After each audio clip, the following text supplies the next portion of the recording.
un pauvre. Je vais lui dire, mais qui te dit que tu es d'abord pauvre? Non, dans toute notre famille. Pauvre spirituellement? Non, non, je parle ici matériellement, financièrement. Quelqu'un qui n'a pas l'argent. Il dort affamé parce que dans la famille, il y a la malédiction. Je lui dirais d'abord, la malédiction c'est quoi? Selon la parole de Dieu. Jésus est venu pour que, il dit, il est venu riche qu'il était, il est venu pour que nous, pauvres, nous soyons riches. Et la Bible dit que les pauvres disent que je suis riche. Donc je te dis que tu peux avoir l'argent. Là, ce n'est pas spirituellement. Non, ici je parle matériellement. Parce que il y avait un problème là, oui, dans une église, là où Jésus, on a demandé la collecte, c'était l'argent qu'on demandait. Oui. Et Paul dit que Jésus, riche qu'il était, il est venu pour que nous soyons riches à sa place, et lui s'est fait pauvre. Ça, c'était en matière d'argent. Il faut lire le contexte. Alors, il y a des gens qui disent que lorsqu'on dit que les pauvres disent que je suis riche, c'est spirituellement. Non, non, non, laissez des histoires pareilles. Donc, même Jésus, tous les grands serviteurs de Dieu, les gens qui ont vécu la Bible, qui ont marqué leur histoire, ils avaient l'argent. C'est un problème de créer cet argent. Je vais donner l'exemple. Je donne l'exemple. Oui. Je dis voilà, ce monsieur, il est pauvre. Oui. Il n'a pas d'argent. Je lui dis, je commence par transformer sa tête. La Bible dit, la Bible est claire que vous pouvez avoir l'argent. Et puis il doit comprendre que dans le principe de la création, le principe d'avoir l'argent, tout ce que vous cherchez existe quelque part.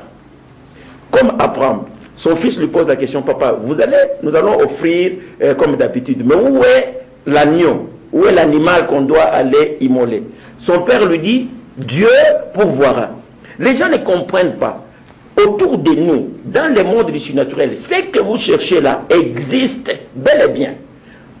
Là, Abraham, lorsqu'il avait déjà levé la main pour tuer l'enfant, Dieu lui dit, arrête, regarde derrière toi, il y avait un animal. Agar, c'est la femme d'Abraham, sa deuxième femme. Elle pleurait là, mon enfant va mourir, maintenant de faim, tout ça. Dieu lui dit, regarde, il y a eu l'eau, un puits là, juste à côté. Samson, dans le désert, les enfants de Dieu cherchaient à manger. Il y a eu la manne qui était tombée. Donc, ce que vous cherchez là, ça existe quelque part. L'argent est là. Mais les gens oublient qu'il y a un principe d'appeler à l'existence ce qui n'existe pas. C'est vous qui devez appeler. La parole de Dieu appelle les choses qui n'existent pas comme si elles existaient. Appeler à l'existence ce qui n'existe pas. C'est-à-dire, l'homme peut, avec la parole, convertir cette parole. Cette parole, on peut la convertir. Elle peut devenir ce que vous cherchez. C'est ça le principe. C'est clair, c'est net, c'est noir sur blanc.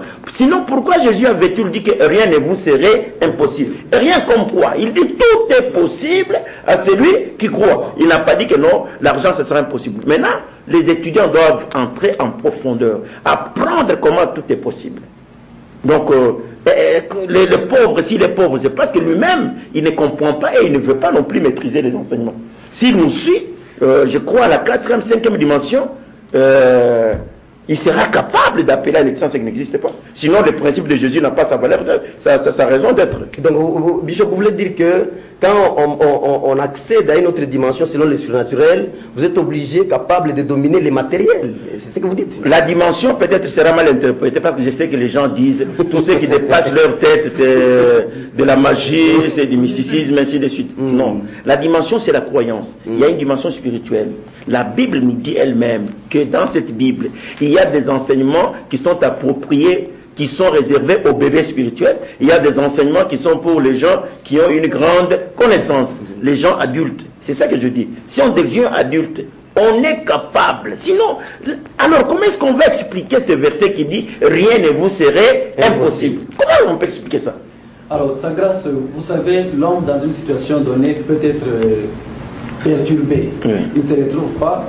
Alors, qu'est-ce qu'il peut dominer en ce moment-là? C'est sa pensée ou bien c'est son esprit? L'homme devant la pauvreté, devant la maladie, il est troublé, il ne sait pas quoi faire. Qu'est-ce qu'il doit dominer en ce moment-là? Dans le contexte actuel, nous dominons ce qui nous déstabilise. La pauvreté, la maladie, les ceci, des choses qui nous mettent mal à l'aise. Mais dans la vie de l'étudiant, la première leçon je crois que nous avions eu, ça sera peut-être dans le deuxième degré, quoi, je ne sais pas quoi, dimension comme vous voulez. Oui. Alors, il y a un principe, c'est que vous avez touché, interdiction formelle de pleurer. Là, il y a un principe qui dit que celui qui veut dominer le monde doit d'abord se dominer lui-même, dominer d'abord son esprit. Vous devez dominer d'abord vos émotions. Vous n'allez pas dominer les autres choses pendant que vous êtes incapable de vous contrôler, de maîtriser vos propres émotions. L'homme doit d'abord faire ça. Là, c'est dans le contexte du spirituel. Mais le contexte dont nous parlons ici, c'est dominer la pauvreté, dominer la maladie, dominer les choses qui vous mettent mal à l'aise. C'est ça, vous pouvez dominer.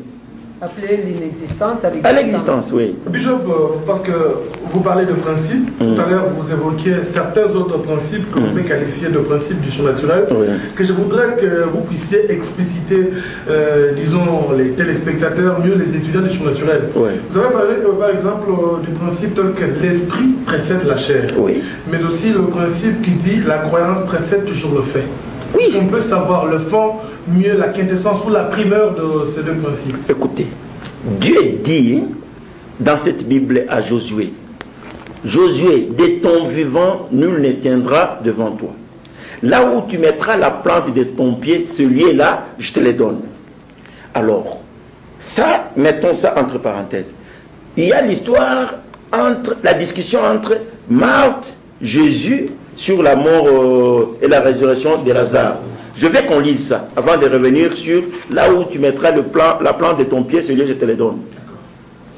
Est-ce qu'on peut prendre Jean chapitre 11, verset 40?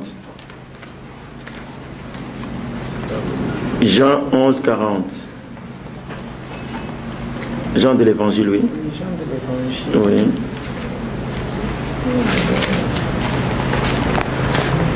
Pendant qu'on est en train de nous chercher, Jean de l'Évangile, nous sommes là. Chapitre 11, verset 40. 11, 40, nous lisons la parole de Dieu.